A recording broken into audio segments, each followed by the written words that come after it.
Eu acho, eu acho que depois dessa longa discussão no Aristóteles e no Lacan, a gente teria que voltar no Agamben, só que não vai dar tempo porque o curso acaba hoje, né? Mas eu vou fazer isso e eu espero que vocês também façam isso individualmente, né? E vou voltar aqui para o modo de apresentação de tela inteira para a gente seguir lá onde a gente estava.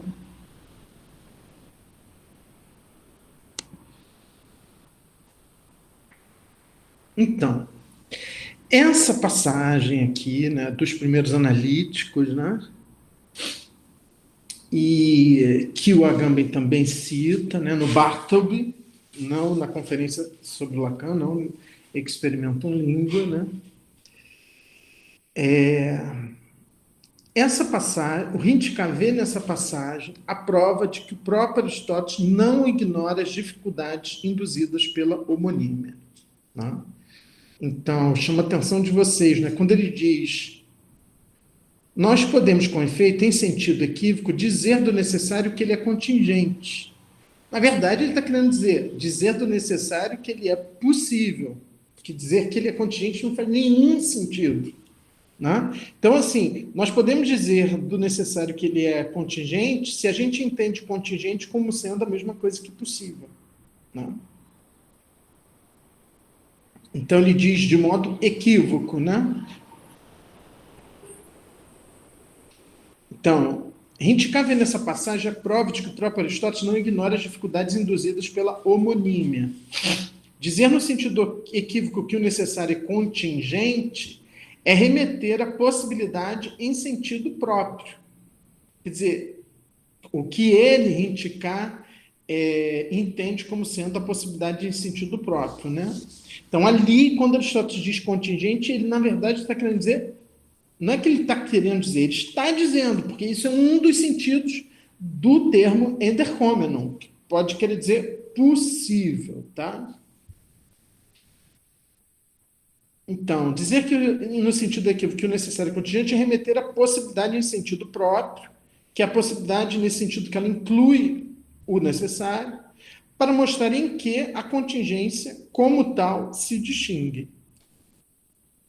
Aristóteles sublinha, assim, que o contingente, como tal, é, entre outras coisas, o que não é necessário, enquanto que o possível, como tal, pode ser necessário. Também pode ser necessário.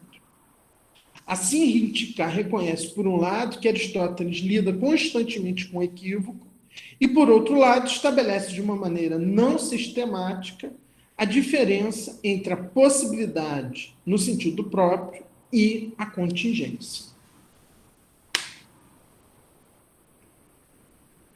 Então, o Aristóteles ele fala dessa diferença, mas ele não estabelece essa diferença em sentido próprio. Né?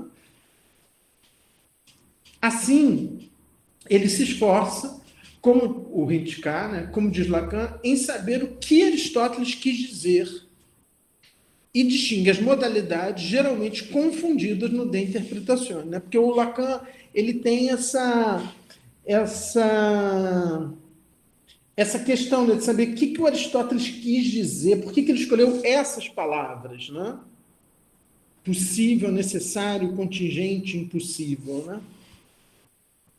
O Rintiká, ele se antecipa a Lacan porque ele isola da confusão de homonímias aristotélicas a possibilidade no sentido próprio e a contingência. Essa compreensão não privilegia a modalidade do possível em detrimento da contingência e das outras modalidades, como faz a princípio o Agamben e o Heidegger. Não? Da lógica aristotélica, Lacan extrai uma definição do necessário, o que não cessa de se escrever. Ou seja, Lacan constrói essa definição lendo a lógica modal aristotélica. Né? A essa definição da necessidade está ligada, de algum modo, a da possibilidade em sentido próprio. Como testemunho, o exemplo da batalha naval, não é literalmente possível escrever seja que ela terá lugar, a batalha naval, seja que ela não terá lugar. Certamente se pode constatar por escrito que a batalha naval teve lugar ou que ela não teve lugar e dizê-lo, se uma vez que ela tenha acontecido. Um ou outro desses acontecimentos será necessário uma vez que ele tenha acontecido. Mas como um e outro ainda não tiveram lugar, e a existência de um exclui a do outro, então é preciso cessar de se escrever, é exatamente o que essa fórmula, né, escreve, né, ou P ou não P, já que no presente essa escritura é ilegítima. Então, isso aqui é o limite do que pode ser escrito. O limite do que pode ser escrito, a gente viu isso, é que haverá ou não haverá amanhã uma batalha naval. Isso quer dizer que ela marca um limite que me impede de escrever tanto que P quanto que não P. Aí ele acha, né, o Catelinot, que vem daí o pouco caso feito por Lacan no que concerne ao impossível. Eu não estou seguro disso, tá? Mas o Catelinot acha que vem daí, do fato de que isso não possa ser escrito. Então, não concordo com isso, porque o impossível também não pode ser escrito. O impossível que não cessa de não se escrever, né? O possível, ainda o Catelinot, está a meio caminho entre duas proposições necessárias. A primeira parte do diagrama das modalidades que Lacan faz. A primeira parte do diagrama das modalidades que Lacan faz se apresenta naturalmente assim. Necessário que P não cessa de se escrever P. Do outro lado, necessário que não P não cessa de se escrever não P. Possível, cessa de se escrever P ou cessa de se escrever não P. Tanto faz. Porque o evento cessou de poder se escrever e o sujeito é incapaz de anunciar a sua verdade, de dizer o que é, essa ausência de escrita faz com que a verdade do evento futuro lhe escape. A gente falou isso, né? Quer dizer, o possível, ele te lança numa experiência de ausência de verdade. Nesse contexto, o que se torna a contingência? Então, por enquanto, ele falou do necessário e do possível. Lacan recusa a confusão corrente entre os comentadores entre o possível e o contingente. O possível é uma coisa, o contingente outra. Mesmo que Aristóteles não seja sempre explícito sobre esse ponto e passe facilmente de um termo ao outro para significar no meu sentido. Quer dizer, eu acho que também no Agamben isso acontece, né? Aí ele volta a citar a frase do Aristóteles. Por contingente, eu entendo que não é necessário e que pode ser suposto como existindo sem que haja impossibilidade quanto a isso.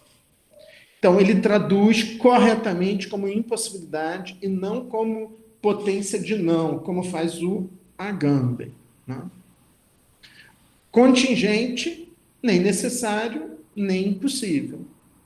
É isso que é o contingente. Segundo Rintiká, essa é a passagem-chave. Em nenhum outro lugar a contingência é definida com essa precisão.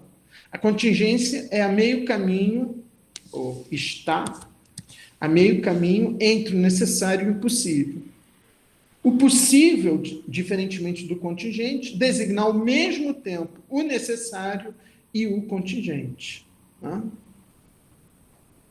Rintiká faz, então, o seguinte diagrama, tá vendo? Necessário, o contingente entre o necessário e o impossível, o contingente como que não é nem necessário nem impossível, mas o possível como englobando tanto o necessário quanto o contingente.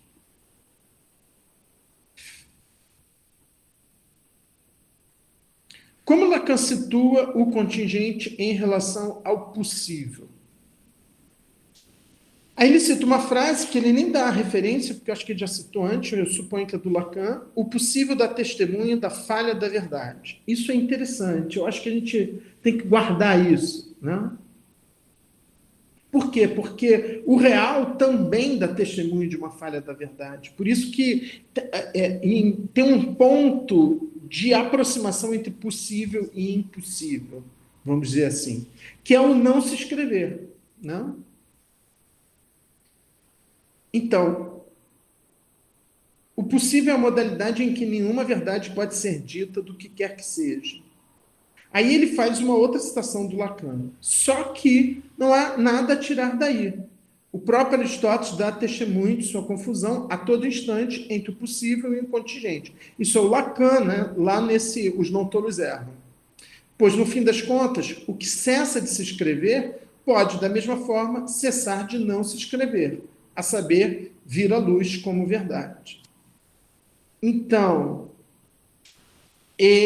o próprio Lacan, de certo modo, dá uma justificativa para o fato de que o Aristóteles confunda o possível com o contingente. Pois, no fim das contas, o que cessa de se escrever pode, da mesma forma, cessar de não se escrever, a saber, vir à luz como verdade. Então, é essa passagem aí do possível ao contingente, que é exatamente a passagem que o Agamben está explorando lá no Bartleby, né? A conversão do possível em contingente é pertinente. Passagem do desconhecido para o conhecido, uma verdade que não se escreve, vem a se escrever. Mas ao descrever os modos assim, Lacan se afasta tanto de Aristóteles quanto de Rinticar, pois nenhum nem o outro jamais pensaram em definir as modalidades a partir de uma teoria da escrita. Eu chamei a atenção de vocês disso, né? Nem o Agamben. O Agamben também não tem uma teoria da escrita, né? Então, em relação ao contingente, que cessa de não se escrever, o real é o impossível, o que não cessa de não se escrever. Então, isso aí é o ponto ao qual a gente chega, e aí tem uma última coisa. Desculpe.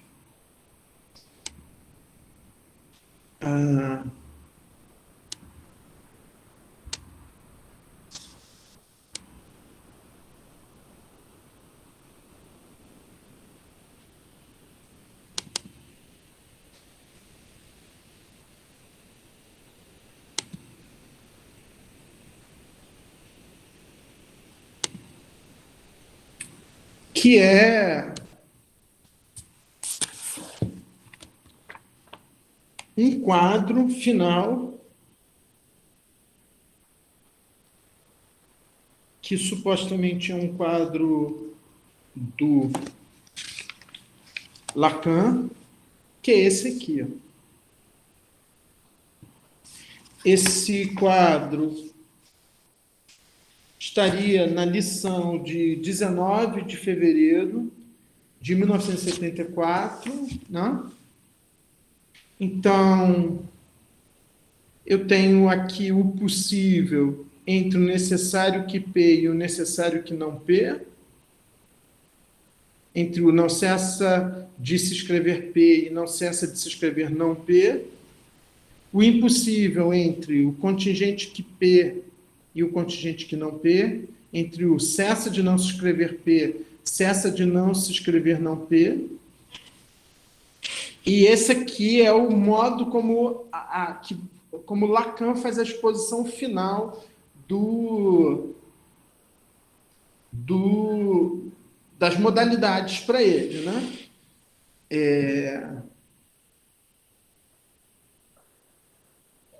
Então,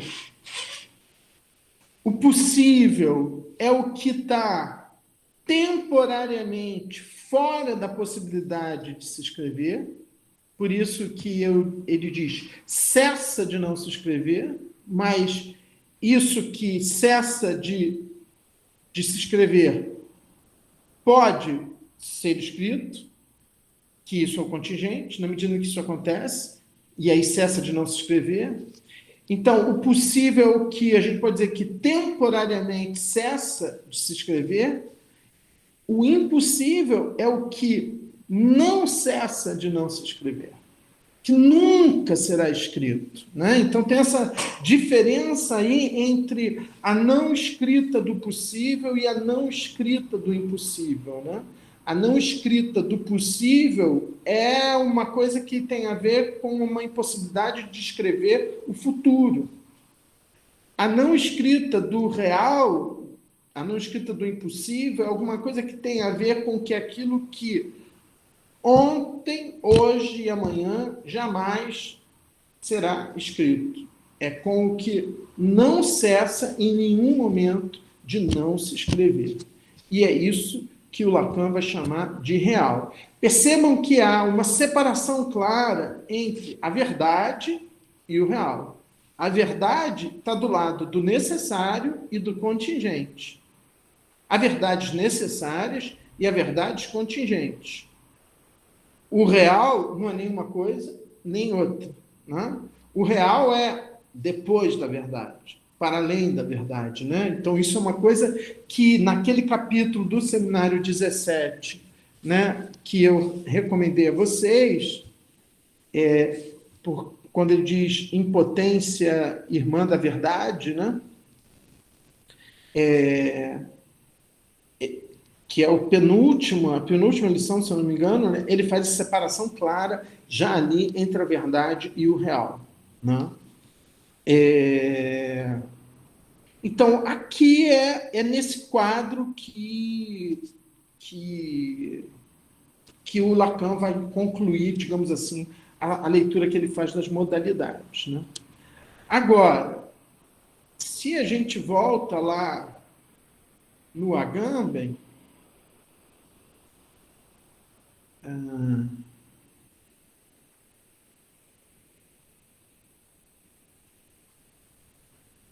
não sei onde que está o Bartleby.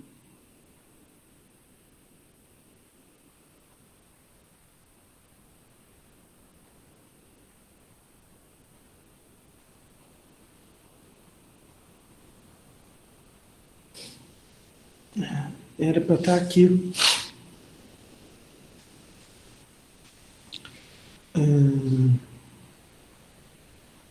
Será que está aqui? Você botou ele lá no Classroom, professor. Se você não achar, lá você acha fácil.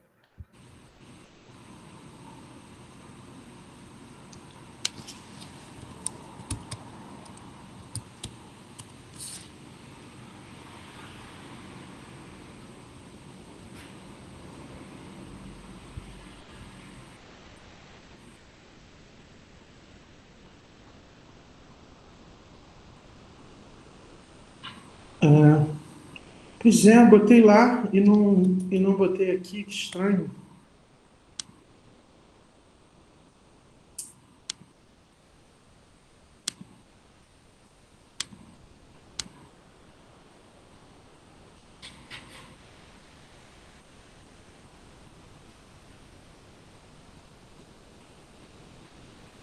Passou já, tá ali em cima.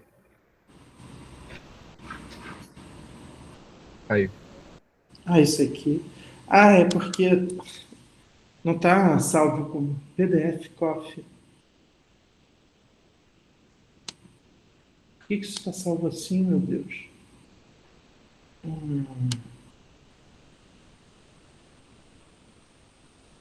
Não, nem assim está aqui.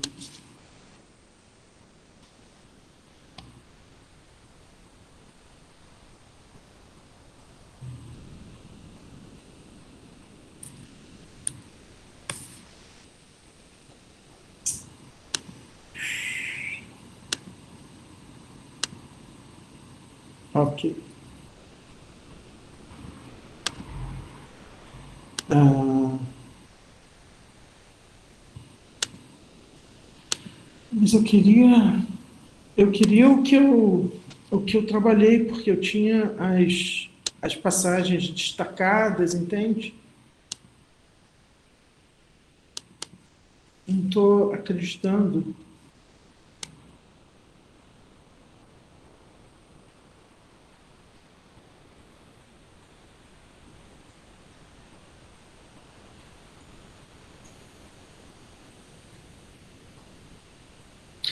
Ah, não.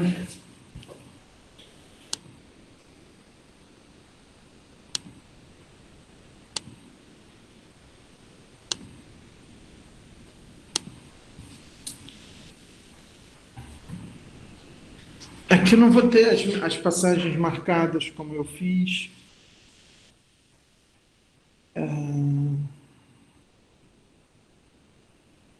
Que estranho isso.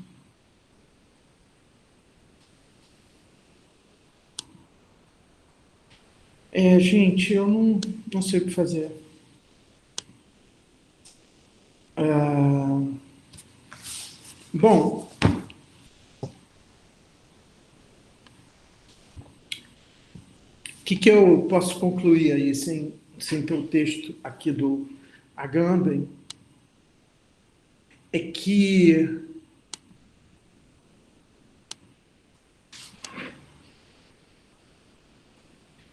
eu acho que um pouco a gente falou isso hoje, ou seja, é que a gente teria que rever o modo, por exemplo, aqui, né?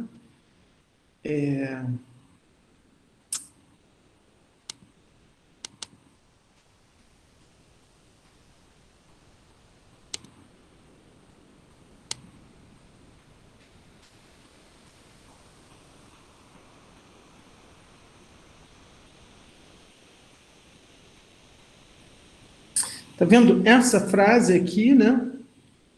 Toda potência é impotência do mesmo. Essa palavra impotência aqui está traduzindo a dinamia, né?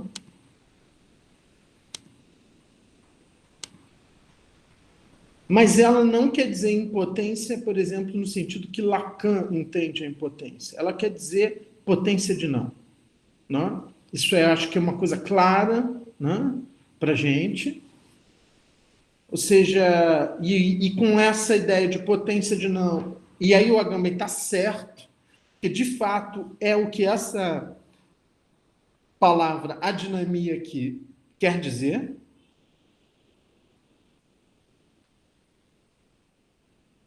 Então, quando ele fala aqui, tá vendo? O evento singular e contingente do real que acena sobre a forma do esquecimento, né? Ele tem uma aproximação aqui, a partir do Jean-Claude Miner, entre contingente e real, mas eu queria voltar mesmo. Então, aqui, quando ele diz algo é possível se no momento em que advém o ato do qual se diz a potência, nada haverá de impossível, que ele vai traduzir como nada haverá de sua potência de não ser. Então, eu vou entender que se o Agamben está certo lá naquela outra passagem, aqui ele está errado, ou seja, ele está tentando construir uma coisa que não está no Aristóteles, ou seja, aqui claramente não se trata da potência de não, aqui claramente se trata do impossível, que o Agamben ignora, tá? Por isso que eu queria, porque então é essa passagem aqui da metafísica que ele tá definindo o dinatom, o possível, mas lá nos primeiros analíticos ele vai construir do mesmo modo, ele vai construir com essa mesma frase aqui, que é uma frase super difícil de traduzir, só que falando lá do contingente. Então, esse possível aqui é o possível. Percebe? Quando ele diz. Primeiro que ele não traduz por possível, ele traduz por potente, né? Então, esse algo é possível se, no momento em que advém o ato do qual se diz ter a potência, portanto, no momento em que se dá a contingência, né? Porque a contingência implica o acontecimento do que é possível, né? O acontecimento do que não é nem necessário nem impossível, né?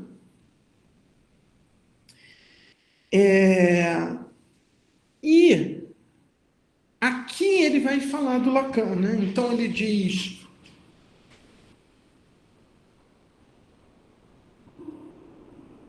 Então você vê que Professor, ele não está está falando... transmitindo. Desculpe. Eu não tô colocando a tela, né? Desculpe. Meu Deus, me confundi aqui. Eu não achando esse texto do Agamben.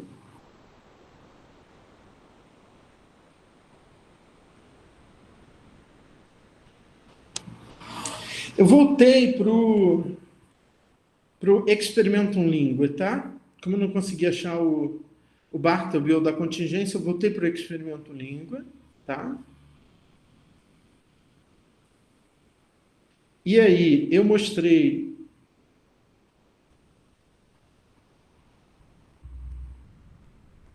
que aqui, nessa passagem da metafísica que ele cita, toda potência é impotência do mesmo em relação ao mesmo, que aqui ele tem razão em dizer que a palavra adinamia, aqui, que ele traduziu como impotência, essa adinamia aqui quer dizer potência de não. Ele está certo nisso, correto nisso. Aqui a palavra impotência quer dizer apenas potência de não. Poder, não. E não poder. Ok? Então, essa passagem aqui, o Agamben está certo. Ele está chamando atenção para uma coisa para a qual, antes dele, ninguém chamou atenção, ou talvez pessoas que não transformaram isso num conceito, como ele faz. Aqui ele está certo, né? Potência de não, ok? Então, quando ele diz a descoberta dessa impotência ou potência de não, né? É a grande intuição da teoria aristotélica da potência, embora se o tenha raramente observado. Né? Aí depois tem quando ele fala de uma bela fórmula de Jean-Claude Miner sobre o esquecimento, segundo o qual o esquecimento é um evento singular e contingente do real, que acena sobre a fórmula, vocês veem que aparece aqui, certamente porque o Jean-Claude Miner está pensando no Lacan, essa ideia do contingente como alguma coisa que também está relacionada ao real. Mas a outra passagem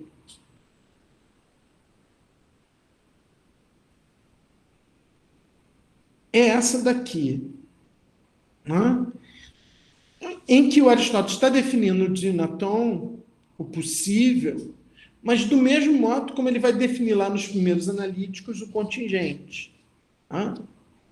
E aí eu chamei a atenção de vocês, ou seja, a tradução, como ele mesmo diz, traduz-se de hábito. Algo é possível se, no momento em que se advém o ato do qual se diz ter a potência, não haverá nada de impossível. Isso quer dizer que o possível é aquilo que, se acontece, portanto, aí essa passagem do possível para o contingente,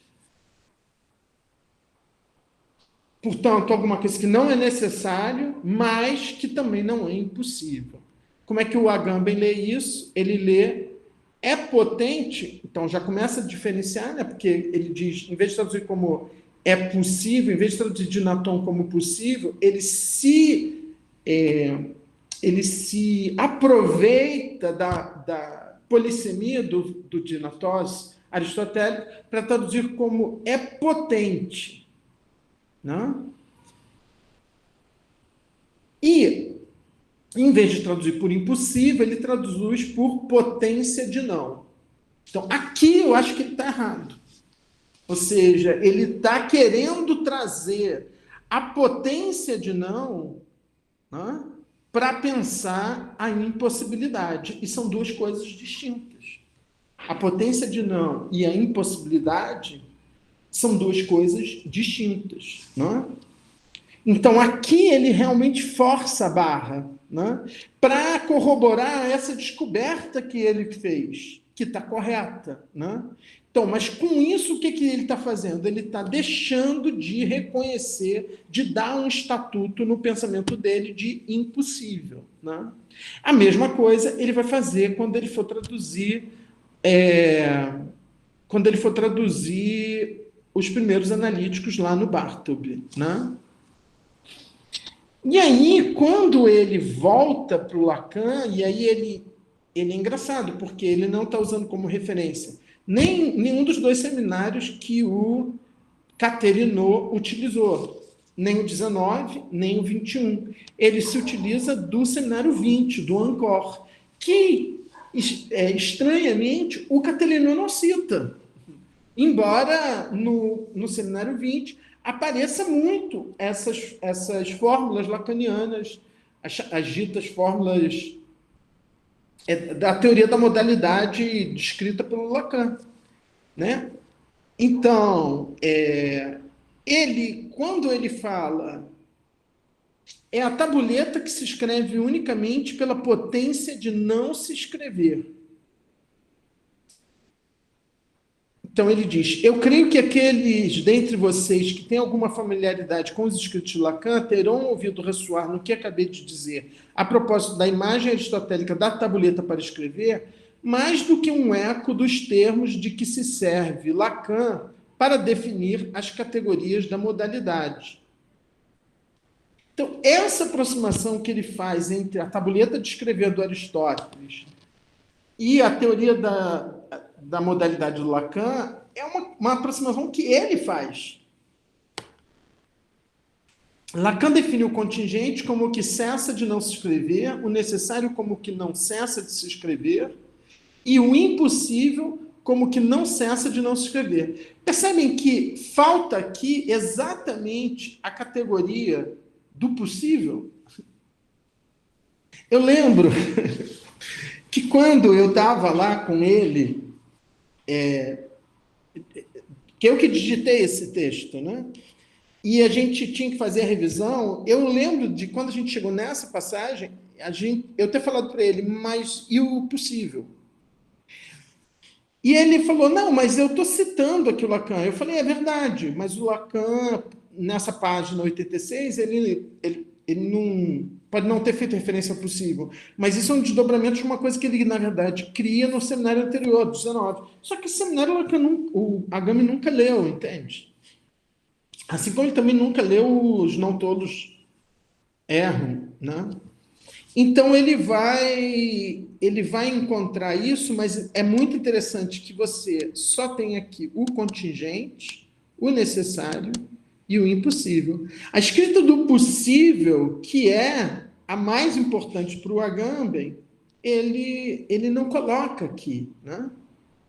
E aí ele vai dizer, o problema da modalidade de ser é uma das questões supremas da filosofia, com a qual devemos sempre de novo nos medir, nos Beiträge de sua filosofia, Heidegger, né, que são as contribuições para a filosofia.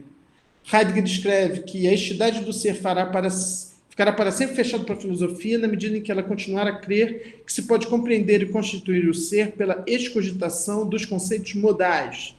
Ele faz essa referência que ele não desenvolve. Uma das tarefas do pensamento que vem é certamente a de redefinir a relação do ser com suas modalidades. Por que o ser é sempre já dividido nas modalidades? Por que há essa fratura originária? E não se poderia pensar de outro modo a articulação tradicional dessas três categorias? O impossível exclui verdadeiramente o possível e o real? Então, ele mesmo já coloca essa questão. Veja, aqui já tem um erro, porque o impossível não exclui o real. Ao contrário, para Lacan, o real é o impossível. O impossível exclui o possível, né? Mais uma vez, para retomar nossa questão inicial, que é também a questão de Lacan, o que significa encontrar o real como impossível? Tudo se decide na resposta a essa questão. Bem, se o experimento língua é tão essencial para o pensamento, se eu insistir para representá-lo como constitutivo do pensamento, é porque ele nos faz dom, precisamente, da possibilidade suprema, da contingência do impossível. Lá onde eu posso não poder, lá um impossível contingente, advém. Então, isso que ele está querendo dizer se o impossível é o que não cessa de não se escrever, e o contingente é o que cessa de não se escrever, Então, eu posso pensar o contingente como uma cessação do impossível, né? Mas eu também posso pensar o contingente como uma cessação do possível, né? Então, eu posso pensar o contingente tanto como uma transição do impossível ao contingente, quanto do possível ao contingente, né? Que a linguagem, o ser falante, encontre aqui o real como impossível, isso não significa que, no instante de horror em que os três círculos se desatam, um real se apresente como que não tem nem nome nem forma. E aí ele vai fazer referências ao minério, Badiou, e se diferenciar deles, né?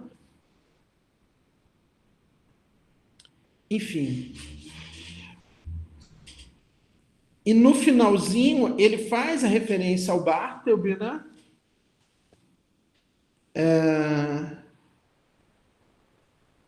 Então, arriscando no experimento língua, ele pode sua própria impotência, pode o impossível. Você vê que aqui ele já confunde impotência com impossível, como se fosse a mesma coisa. Como Bartleby do conto de Melville, o escriba, que não diz nada senão I would prefer not to, eu preferiria não. Ele está além da escrita e da não escrita, do possível e do impossível. Enfim, eu não vou poder concluir esse trabalho aqui, porque a disciplina termina hoje, né? Mas eu vou, em algum momento, escrever isso, concluir essa pesquisa, e aí eu espero que vocês tenham acesso a isso. Vocês queriam colocar alguma questão? Eu sei que esse último momento agora foi um pouco corrido, né? Mas eu não vou poder desenvolver mais do que isso. Professor, eu queria só dizer que esse final agora, né, de você mostrar essa confusão, né, que o Agamben faz entre a impotência e o impossível, né, e a forma com que ele não explora o conceito do Lacan de possível ajudou um pouco a esclarecer algumas questões e, assim, eu tentei no texto, né, depois você vai ler, aí você consegue julgar com mais facilidade, mas eu acho que é uma questão interessante para a gente pensar, né, tentar mostrar como que se o Lacan, de certa forma, aponta um problema, né, que é justamente a forma com que o impossível se oculta por trás da impotência, o Agamben parece oferecer de certa forma, uma solução, mas levando em conta como o Lacan mostra o problema, né? No sentido que, para que a gente né, possa fazer essa operação da potência, que é ao mesmo tempo a operação da liberdade humana, né, como ele fala, citando o Spinoza, é necessário que antes, né, e aí pelo menos como eu entendo, assim, a gente tire do caminho, né, nas condições objetivas mesmo do problema, essa impossibilidade, né? Justamente porque a privação que a impossibilidade objetiva instaura no sujeito, né, é justamente essa privação que tem que ser superada para que o sujeito seja livre para poder e poder não, para que ele não se limite à mera impotência, para que ele não se limite à impossibilidade objetiva que instaura essa impotência nele. Então, tá, depois a gente responde essas dúvidas, tá, Carmen? Só respondendo a pergunta do Bernardo. Veja, a referência à liberdade, a referência ao Spinoza é a referência do Agamben. Lacan tem horror do conceito de liberdade, né? Eu acho que, na verdade, o conceito de impossível vem exatamente para não deixar nenhuma margem para a liberdade. Ou seja, o real é. Quer dizer, quando ele fala do sujeito passar da impotência para o impossível é que na impotência o sujeito ainda tem a fantasia de que haveria uma possibilidade. Né? Então, isso é um modo dele de negar o real. Para Lacan, aquilo a que uma análise conduz é exatamente que o sujeito pare de fazer essa experiência como se isso fosse uma impotência dele, e, portanto, aí eu acho que talvez esse seja o ponto da dificuldade do Lacan com o possível, né? Que ele pare de achar que isso é possível. Né? Ou seja, que o possível é muito para o Lacan da ordem da fantasia. Né? É muito da ordem de uma certa fantasia do sujeito. Que o real é da ordem do impossível. Né? Então, nesse sentido, fazer a experiência do real é fazer a experiência desse impossível, da dura impossibilidade do real. Aqui tem um real. Não adianta o sujeito querer se bater contra isso. Né? E aí, talvez, a partir daí, se abra para o sujeito o campo de uma outra possibilidade, mas que não é essa de uma tentativa de achar que há um possível, onde, na verdade, há um impossível. Né? Então, talvez por aí, por isso que eu acho que o conceito de possível talvez seja o mais complicado ali no Lacan, da gente cernir exatamente o que é, entendeu? Vou ter que olhar tudo isso de novo, sabe? Eu vou ter que olhar tudo isso de novo. Mas a questão da liberdade, o próprio Agamben, ele oscila muito, sabe? Porque naquele texto que eu dei para vocês, A Potência do Pensamento, ele nega ali que a questão da potência seja uma questão de liberdade. Ele nega, ele vai mostrar como para os antigos a questão da potência não tem a ver com a questão da liberdade. Mas é verdade, você tem razão, que no fecho desse texto Experimento Língua, a referência à liberdade e a referência ao Spinoza é forte. E mesmo que ela seja rápida, né, ela é forte. Então, é claro que permite-se construir algo por aí no Agamben, mas no Lacan, não. No Lacan, não. Não que... Lacan conta... Há lendas, assim, né, que Lacan tinha um mapa da ética de Spinoza, quando ele era jovem, assim, na parede do quarto dele, sabe? Que é uma coisa que ele estudou muito. Mas na obra propriamente dele, não é um autor que seja importante para o Lacan. Salvo engano, né? Tudo que eu li até hoje, entendeu? O Agamben tem uma relação diferente. Eu acho que o Spinoza, ele é um autor que sempre faz essas aparições assim, iguais a essa, né? Quando o Spinoza aparece no Agamben, é sempre assim, uma coisa que flameja assim, aparece e some, entendeu? Mas então, nesse sentido, assim, nesse texto do Agamben, eu acho que pelo Agamben, eu acho que é legítimo construir alguma coisa com o Spinoza e até alguma coisa com relação à liberdade, embora lá na Potência do Pensamento ele afaste essa articulação entre potência, portanto, possível, e liberdade. Mas no Lacan, não. No Lacan, ele sempre vai rejeitar esse caminho, né? Mas, enfim, não sei se eu estou dizendo alguma coisa que serve para o que você está colocando, Não, mas isso soou um pouco...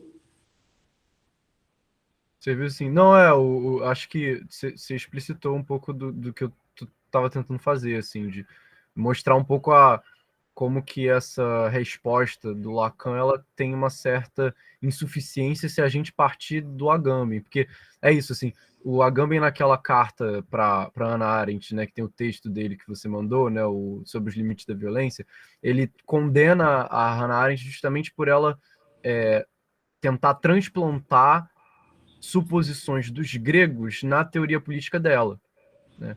Eu entendo que essa diferença que o Agamben fala, né, que para os gregos não fazia sentido tratar o problema da potência como um problema da liberdade. E ele chegar no Experimentum Linguae e dizer que o problema da potência é um problema da liberdade, é justamente mostrar que se para os gregos não fazia sentido, para nós faz. Né? Ou pelo menos para Spinoza faz. Para Não Spinoza é um faz. autor antigo, que é um autor Sim. já moderno, né? Sim. Mas é isso. Obrigado pelas indicações e vou mandar o trabalho agora depois da aula. E obrigado pelo curso, foi muito bom. Eu queria dar pelo menos mais uma aula, entendeu? Para aí a gente fazer essa volta no Agamben. Só que a gente não vai ter essa aula. Mas então enfim, eu vou escrever sobre isso e tal. Mas faltou essa aula agora para a gente voltar para o Agamben, mas que não vai rolar, infelizmente. Mais alguma questão, gente, sobre o curso, obviamente, né? Depois a gente fala sobre o trabalho. Caso contrário, a gente encerra aqui e aí eu faço os esclarecimentos. Encerramos? Então eu vou concluir aqui interromper a gravação.